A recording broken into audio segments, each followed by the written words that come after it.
This is Charlie Rose.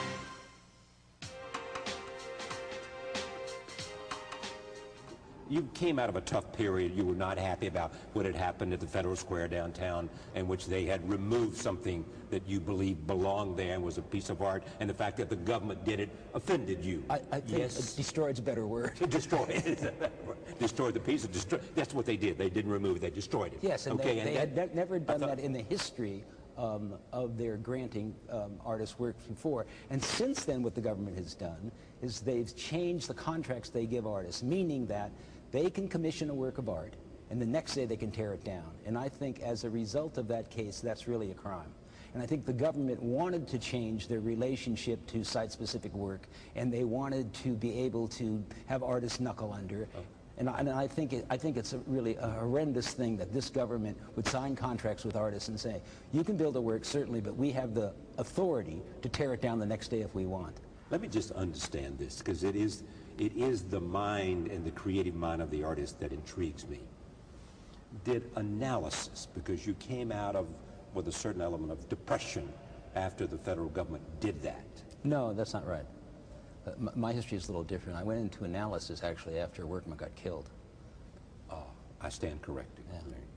No, I think I was practically finished. I was probably in my 6th year of analysis when the Federal Plaza saga was going on. No, I went into analysis because a workman got killed, and then once you get into analysis, you know, all your other skeletons come out of the closet, and you realize that maybe you're there because of the sorrow you're feeling for the death of a workman, but really what you're looking at is your own internal dialogue, and that you don't have an ear to hear yourself, and that provided me with a way of playing my language back and having a sounding board and guidance so that I could deal with whatever was tormenting me, and it was very, very helpful.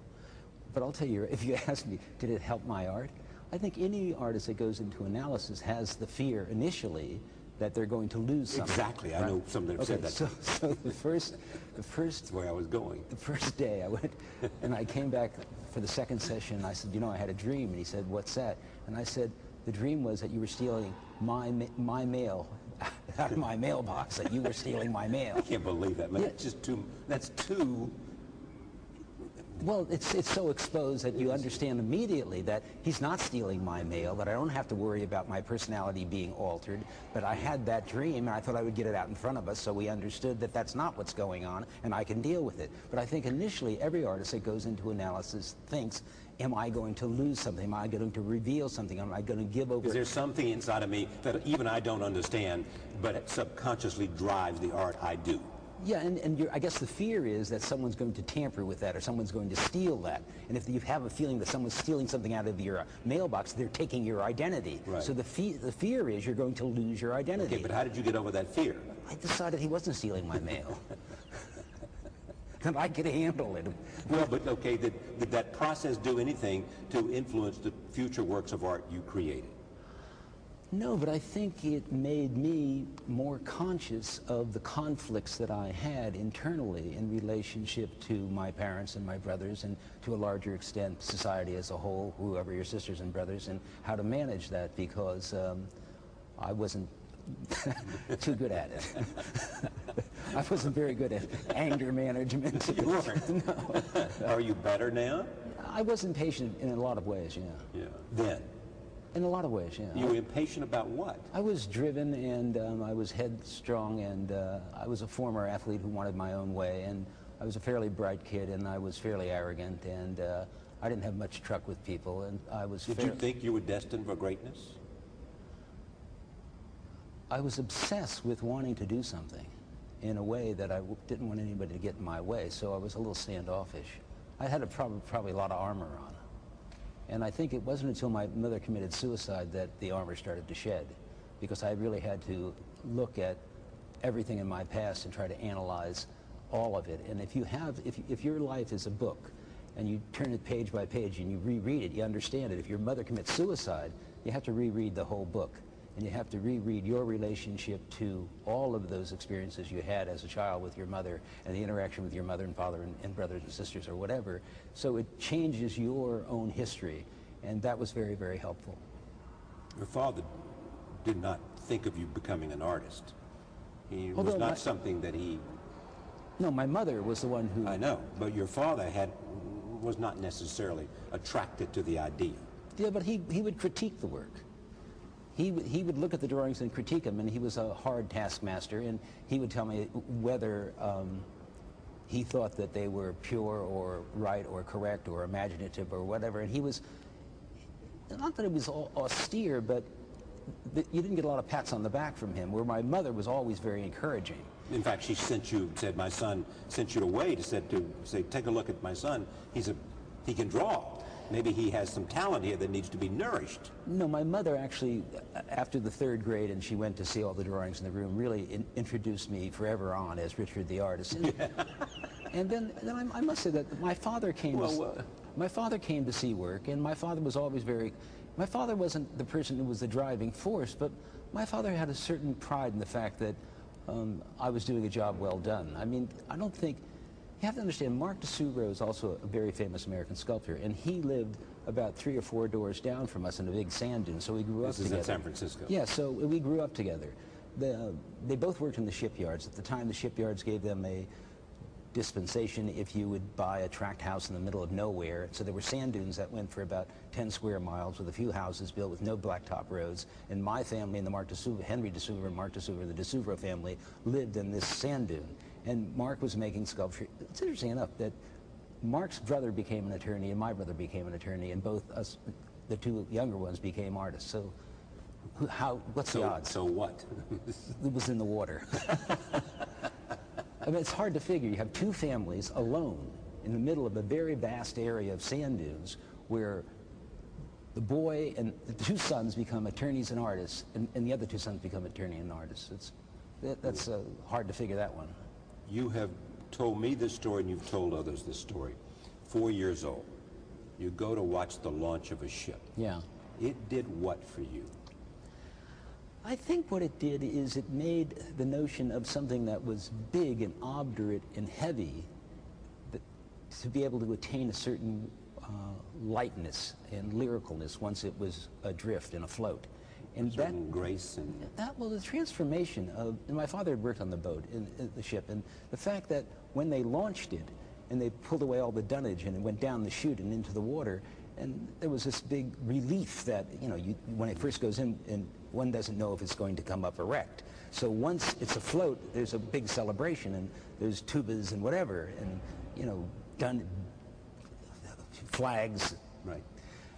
And for a young boy, it's an exhilarating moment. But I think the magic of it for me was that this heavy, obdurate object could also be something that was very light. And it's not that I thought about it in relation to making sculpture, but it became a dream that I've dreamt over and over during the course of my life, that I go back to that dream.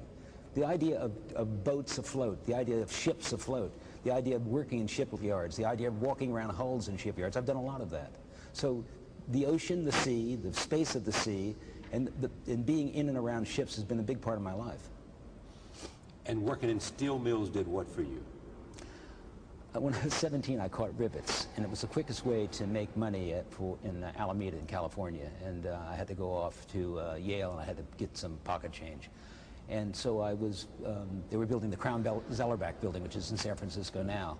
And we were putting trusses together, and I was sticking rivets. And so I watched steel being rigged, and I watched it being hoisted, and I watched it being joined. And then when I came to making sculpture, what I realized, at first I was working with lead and rubber and processed materials, and the move into steel, I thought was going to be a very conventional move, because that had pretty much been the historical material of Picasso and Gonzalez right up through Calder and David Smith. So why would one... Not the same size. No, but no, also used in a different way. Sculpture up to that point had been really the handmaiden of painting. They had used it pictorially to hang out in space, but the fulcrum, the way that it was anchored into the ground, was always false to its erection, to its possibility of its tectonics. When I came to sculpture, I really wanted to use the tectonics of the Industrial Revolution. By that I mean the building processes of the revolution. How steel had been used in bridges, how it had been used in silos, how it had been used to build the industrial buildings of this city, say. And to bring the use of steel as an industrial material and interface it with the art world is something that hadn't been done. To move in the procedures of rigging, the procedures of steel manufacturing into the art world hadn't been done, because steel had been used up to that point really as a three-dimensional sign for painting. So therefore, if you take that, where do you think, and we operate, our operative assumption is that this reflects the work of a great artist and you're a great artist. What's the significance of that in your greatness? Well, it's not just, I think if you think about that move, that's not that's a move that, say, Cellini did in the 15th century because he was making salt shakers, and then he took the idea of making small objects into sculpture. If you take Don Judd, he was like the idea of making something in carpentry into a box, and then, or you take someone like Warhol, paste up, or Barbara Kruger, the idea of paste up in the commercial world and bringing that into the art world. I think what the move isn't the greatness of using steel, it's the interface of one subtext conjoined with another subtext. It's called high art, the art world, you know, painting or whatever the tradition has been, and you bring in a whole other rationale for making, and you interface it with a different order, and you see if that interface can produce something that will communicate, not in the same way, but in a way that allows people to understand that there's an experience there to be had. And I think that's what's given me and other artists an advantage, in that it's not being bred by the same academy as people who have come before. The difference would be, and I think Audre Lorde said it, that you can't dismantle the master's house with the master's tools. Meaning, you have to find your own procedures and your own tools. Because if you're going to use the master's tools, you're just going to be doing probably lockstep with the academy. So welded steel had never had any interest for you? Never, no. Never. I'm not a welder, no. All these pieces, as put together, will freestand each section by section. They're not welded. Are you contemptuous of welding? No, but stitching isn't something that I'm into. What are you into? Into the properties of the gravitational load that will freestand in conjunction with other gravitational loads that will build spaces and places that you can walk into and through and around, where you yourself will be part of that force field that's only called up by the notion of that gravity that's conjoined by that space. These forms really invite you into a field of a gravitational load that is an expression of, or a manifestation of, the volume of steel. Think about what you just said. Is that spontaneous, or is this something that you have labored over to understand, and therefore you can repeat it so eloquently? No, I just said it. I don't think I could say it again. Yeah, well, let's try. I don't have any retention for trivia here. Well, I mean, it is amazing in terms of what you're doing. Let me just walk through process one time. Sure. Okay, I mean, this... No, I could probably say it again. If you want me to say it again, no, I'll say it again. I don't need to test you. I just want to... It just sounded almost like it was what somebody would write, you know, and then edit and carefully arrange sentence after sentence after sentence. It had its own powerful eloquence that normally conversation doesn't have. I do think there's something that artists ought to be able to manifest, and I think they ought to be able to express their ideas verbally. I think if they can do that, probably the thought that's contained in their work will also be clearer to them. You see, there's a great belief that artists aren't articulate, and I think that's people trying to ghettoize artists. I don't think that's true at all. Most artists I know are fairly articulate. Me too. My problem is enough of them don't go out there and articulate. Too many of them will say, I believe exactly what you just said. Too many of them will say, it's not me, the work speaks for itself. And I don't think that's enough. Well, I think artists have a responsibility to try, if they can, to explain the thought that's generated by their work and the processes and ideas that are incumbent in the work. I do too. Yeah. You know, and it's not enough just to say, look, there's my work, go look at it. You know, because there is a connection between creation and... I can understand artists who are reluctant to do that because you don't want to pitch your own work. You don't want to be selling the book. You know, you want the work to sell itself. You want the people's experience to be one of their own. You don't want to lead people in that experience. So I can understand artists who are reluctant to do that. On the other hand, I think any way that allows one to engage a work of art is probably useful. If you can direct people into the work, it's probably useful. Since we're on this subject, you know, tell me what is the purpose of art? It's purposefully without purpose. There isn't any purpose to art. I'm staying away from functionality. We know how you feel about that. Okay, then I think purpose is to generate thought, and thought is a catalyst to think things you hadn't thought before. And if people can generate new thoughts or are empowered to think things they hadn't thought before, then it fulfills in them something they lack.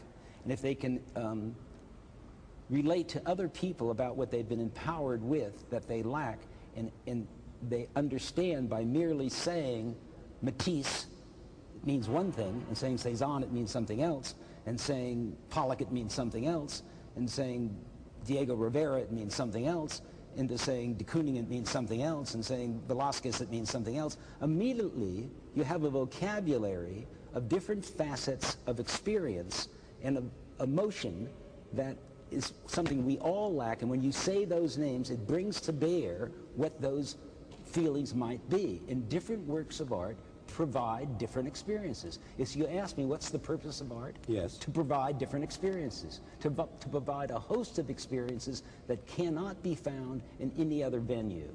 It's different in time, it's different in how we relate to the world. And it teaches us to see the world in a way we haven't seen before. And a stimulus to understanding yourself? I would think so. I would hope so. Because if it fulfills something we lack in ourselves, and if it fulfills something that we hadn't thought before, that it adds a great breadth to our... I mean, the fact that Miro did what he did, I feel enriched for it. I'm not a great Miro fan, but certainly I feel better for it. You know, I mean, I think art fulfills in us something that we need. We need that expression that we ourselves can't understand in ourselves, and artists open the door to that feeling. I think great poetry does it. I think great music does it. I think great painting does it. I think great sculpture does it. I think it's what makes society rich. Most of what's flashed at us every day in terms of the media is immediately dismissed. But there are works of art that you can go back to, that you have an experience with once, and you go back to it, and they're in your mind's eye, and it's not commensurate with the experience you go back to again. So you can return again and again to, say, Matisse's Red Room, or Monet's Water Lilies upstairs, or you can go through this museum and have experiences that you can only have in that kind in relationship to those expressions. And art offers a multitude of different kinds of experiences. And if you ask me if that's purposely useful, sure, it enriches our lives in ways that other things do not. I mean, you can significantly in ways that other things do not. And it's worth to dedicate your life for. I mean, your life's a nanosecond. And if you want to make a contribution at all, and you have any ability to do it, why not? Why wouldn't one do that? Has it been everything you wanted it to be? So far. Yeah, it's been a great ride. And gets better and better. I don't know about that. Why wouldn't you say that? Because it's not, I mean, you can't point to a better period in your life as a creator. It's not qualitatively that it's better. What is it? Better because you what? That you see the fulfillment of your ideas extended into the world, and you see that that communication is possible in relation to other people having the experiences that you would like someone to have. That's what, if there's any kind of feedback at all, to see people find an experience that they find hopeful or joyful or lyrical, or that's a great reward. And that's really unforeseen. You can't predict that. And that hasn't been true of my work until, I would say, the last 10 years. Do I think it could have been true before, earlier? Sure, but it could be that the audience was behind the curve, or it could be that there wasn't an audience for the work, or it could be that the language of the work itself has built its own audience. Or it could be that everything has its own time. Fine. Yeah. Fine. That's all right. But in order for everything to have its own time, the people have to continue to work. And I think that one of the things that artists really need to be able to do is, because the way fashion is and the way the art world turns over decade after decade, is to be able to sustain work. And for artists in their 40s and 50s, oftentimes when they're out of favor, that's when they really have to work the hardest, because they have to be there as the critical backbencher. They have to be there as the alternative. Time magazine has a big story about you. At the dawn of the 21st century and in the era of cyberspace, reproduction, and the internet, no one is doing more to make work that stands for the ancient and mysterious power of the real. I think that's because people who walk into the work are having an unmediated experience. They're having a real experience about their own subjectivity. They're having the experience in kind that they can only find in something that has not been mediated before. And it happens to be sculpture in this instance. They also said this: so to enter and circulate within the distorted bowl of his torqued ellipse, you find yourself inside a resolutely abstract geometric volume that is also somehow a womb, a crater, an inlet, and a chamber. By its powerful address to both the body and the subconscious, it sets in motion some very deep mental reflexes, including theories having to do with anguish, awe, and desire. Fine. If that's what he sees, that's okay with you. That's great. That's fine. And you think he's pushing to where you want it to be. No, I can't predict how people are going to experience the work, but if the work is full and it's generative enough, people will be able to relate to it and have references to it in a variety of ways. 5-year-old kids will run through it and it'll be a big playpen. Other people will come to it and it'll have a symbolic, iconic reference. It depends on the history of your relation, probably the date you were born, where the nation, the country you were, where you were raised, the art that you've been exposed to. But I think if that writer found those words, and it's true for him, bravo. When you look at all this work that's here, and from the beginning to the end, you know, one has to build on the other. Have there been missteps? I mean, have you gone off on tangents that you thought would be productive that didn't become productive? I've built pieces in steel mills very large that I've had to say thumbs down to. Why? In other words, I know that artists who paint will simply destroy the canvas. Yeah, well, sometimes the next day. But we're not talking about something they painted last night. We're talking about something. We're talking about a lot of money going down the drain. Exactly right. Yeah, I've done that.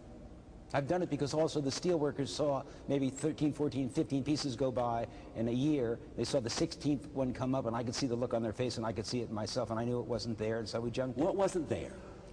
Whatever response I needed to have, that they needed to have, that we knew was true in the mill, it just wasn't happening, and we knew it. Look, if a piece is going to resound well in this enormous cavern of a steel mill where you're building a form, and you've stood up, you know, a dozen pieces, and all of a sudden you stand one up, and everybody knows it's a dog, and you know it's a dog, that it's just flat. You say, sorry, folks, that's it. That's happened, yeah. It doesn't happen often, but it's happened. And do you know why it happens? No.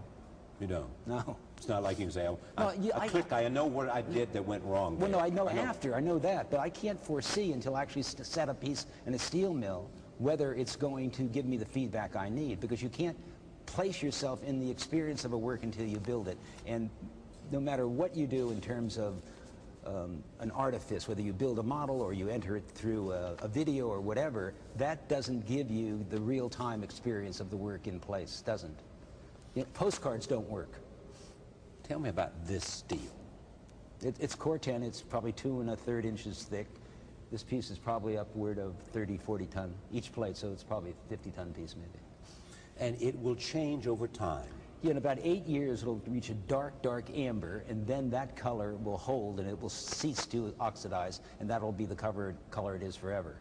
But Corten steel, that's the nature of the material itself. It takes about 8 or 10 years to reach its final oxidization. Then it becomes dark, dark amber, like the Seagram's building. And then it retains that color, and that's it. When it goes through the colorization, a lot of people say, oh, rusty waste, and a lot of people will then get involved with the colorization and say, oh, I like it for its painting quality. I know that it's going to be one flat, dark color after 8 or 10 years, so I don't get that involved with being attached to however it is at a given moment. This is all done in Germany. Yes. Why Germany? They take a great deal of pride in what they make, and they make the best, they have a history of making the best steel manufactured work ever. And in this country, that was true during the war when the shipyards and the steel mills were interfaced, but that's no longer true. I started building in this country for a while, but the shipyards right now are pretty much defunct, and the steel mills are on their last knees. So to really get a product well made, you have to go to Germany. And I've taught the people in Siegen, a town, really how to build these pieces, and they've bought machines, and they've gone to the CATIA program in terms of computerization, so they know how to do things that they couldn't possibly have done before I started working with them, and we've learned together. And what do you show them, a model?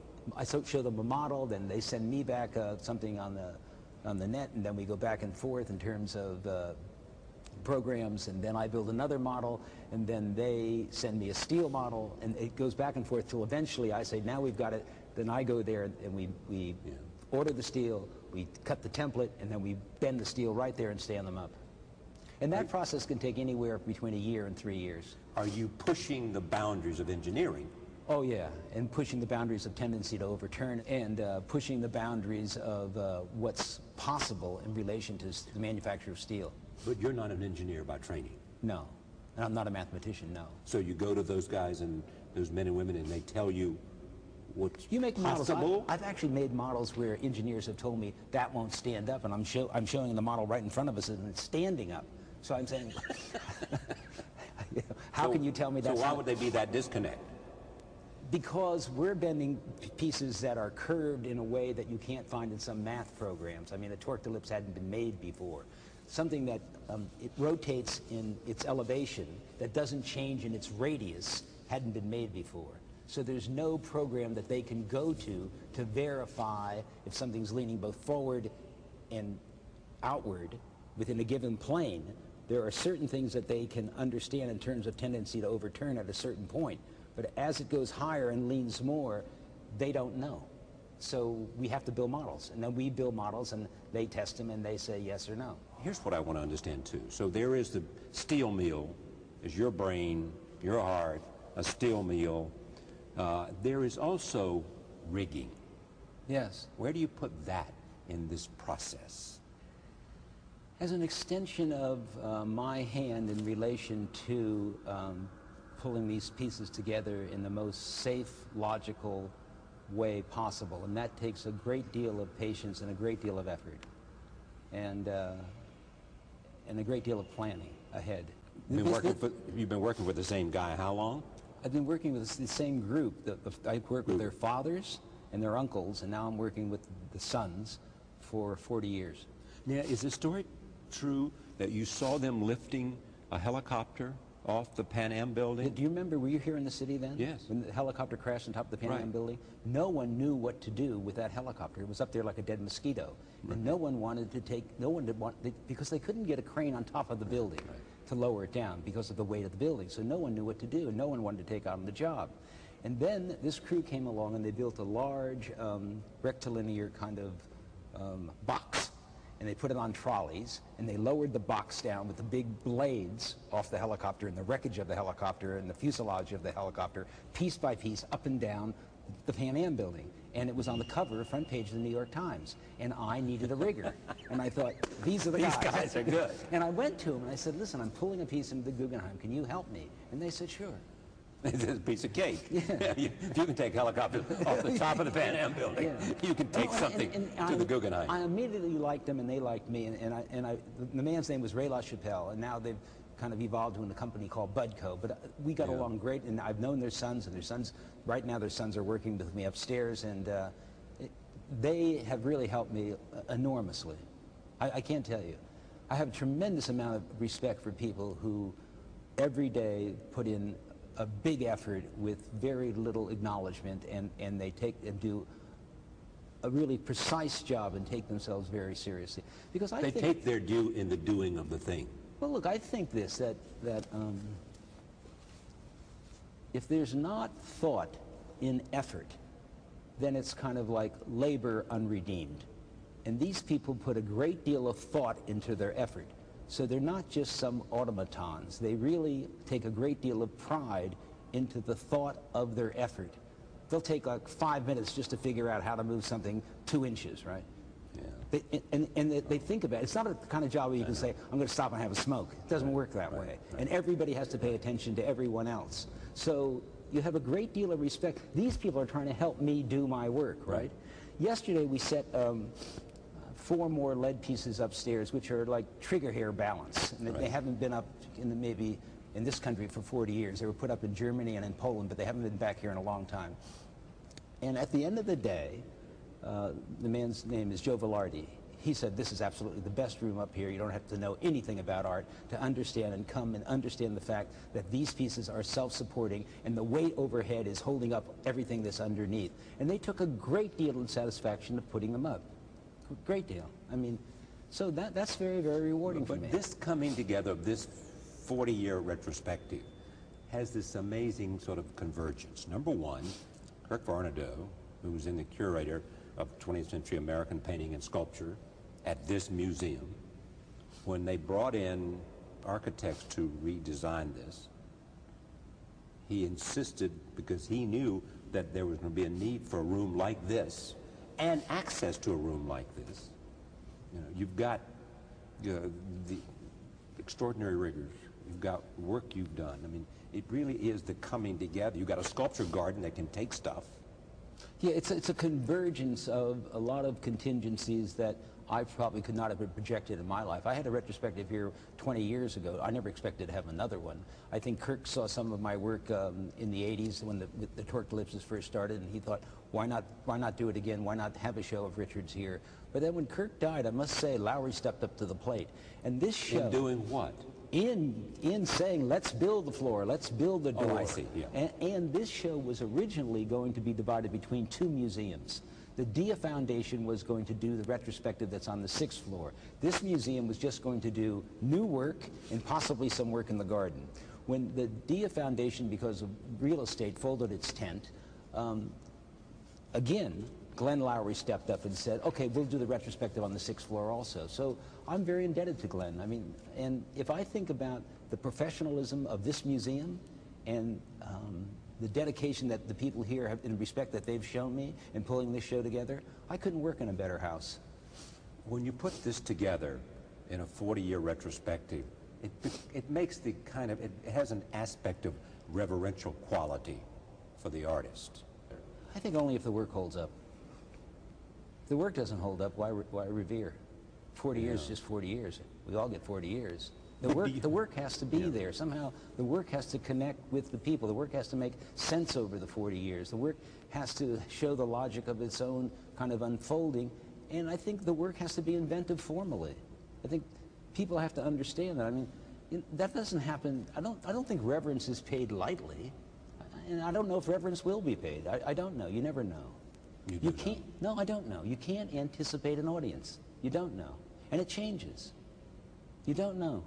I think it has a lot to do with the moment in history. It has a lot to do with context. You don't know. It has a lot to do with generations that come later. You don't know. I don't think there are any guarantees that way. Not for anyone. Is the place of sculpture changing? In relation to? Art that hangs on the wall. Only if sculptors change it. And I think what may happen... Some people always have said it takes second place to some painting that hangs on the wall. Yeah, I think Ad Reinhardt said, you know, when you back up, sculpture is what you bump into. But on the other hand, most museums are being built for wall space and for paintings on the wall, which is an old convention. I mean, sculpture has just really gotten off the pedestal and started to demand its own interaction with experience. But it's not only... Sculpture just got off the... pedestal in the 50s, 60s. To demand... its own interaction with people, its own experience. its own competition with other spaces, its own comparison Which with should architecture. elevate its place. I don't know about should. How about must? Must. Better. Yeah, for sure. Yeah, and I think it's not just the kind of sculpture I do. I think that I'm dealing with this room in a certain way. What I hope is it'll empower younger people to come in and say, okay, I can take on this room with my material. Whether it's fly paper, it doesn't matter. Whether it's weightless, it doesn't matter. For some people to take on the context, to take on the space, to do things that haven't been done before. That's the import of the show, not the relationship of that people will have to the work. If the work acts as a catalyst for people to do new things, all the better. Is that what influence you hope to have on a whole new generation of artists? To be a catalyst for them? To do what they need to do, not to do my work, to do what they need to do. To change the course of history, that's what they have to do. That's what every generation has to do. And what's great about it is that we can't foresee its directionality. It's not linear. Art history is not linear, no matter what a historian will tell you. It's not. It is. It's invented by misinterpretation. The generation that comes after misinterprets the generation that comes before, so it can either mock it or extend it. We've had a history of it through Dada, Surrealism, Abstract Expressionism. Every generation challenges the efforts and procedures and motifs and communication of the generation before. That's true in language also. And who challenged you the most other than, I mean, did Pollock. Pollock did. For Jackson sure. Pollock challenged you the most. Well, because originally, he challenged he broke all the rules in a great way. And the manifestation of breaking those rules produced great art. You can go upstairs and look at it right now. And it's still here, and it's still breathtaking. And he challenged everything to come before. Yeah, and he changed how we see everything. And had to withstand those people who said... Look, some things that come along so fundamentally alter your relationship to everything that came before and everything that comes after that it's self-apparent. You know, great poets do it. Great writers do it, great composers do it. Every now and then great painters do it, great sculptors do it, but it's rare, but it happens. And you can witness it here in Newman and in Pollock. You can go back and probably see it in Monet's Water Lilies. You can see it in... Certainly see it in Picasso and Davignon Damoiselle. You can see it, yeah, for sure, and it's rehung right now and it looks great. You can see it in Mondrian. You can see it in Malevich. Sure, you can see it in Matisse's sculpture, even in the garden. Okay, just one more time. So how is this going to be of that import? I don't know. But speculate for me. I can't. But is it of that quality? How would I know? I don't know. I'm just trying to do the best I can do. You have some instinct that this is one of those moments like Jackson Pollock? Oh, no, I don't know that. You don't know. But you think you are every bit, you do, of that quality. No. You do? No. I think I'm of that effort. That's it? Of that effort? Yeah. And I don't think that effort's easily to come by. I don't think what Pollock went through to get to where he was just a walk in the woods. I think to invent something... to know his history, it clearly wasn't a walk in the woods. This is not a walk in the woods either, I'll tell you. This has not been a walk in the woods. Why has it been a walk? What made it not a walk in the woods? Getting it together wasn't a walk in the woods. Getting what together? Your life, the creative power, this exhibit. Look, I would like this work to look effortless, but I'll tell you it was not. And I don't want to go into the reasons why it was not, but it just is not. And it's not an easy thing to do. Well, we want to understand the artist. Why won't you tell us what made it not easy? If you were a shrink, I'd probably give you an idea. But is it about you, or is it about institutions? It's about all of it. It's about contradictions you have to face every day. It's about contradictions you have to deal with every day in relationship to trying to manifest your work that'll communicate in a way that you want it to communicate. And I think all of us every day have to deal with those contradictions. And how you resolve contradictions in relationship to your effort, how you do what you do, in a way informs what you've done. So I think all of us have to deal with those contradictions. And how you're able to sustain those contradictions and produce something kind of qualifies that. And if you ask me, was that Pollock easy? No. Was that Mondrian easy? No. Was that Cezanne easy? No. Was that Jasper? Nothing great is easy. Okay, fine. There's no new idea there.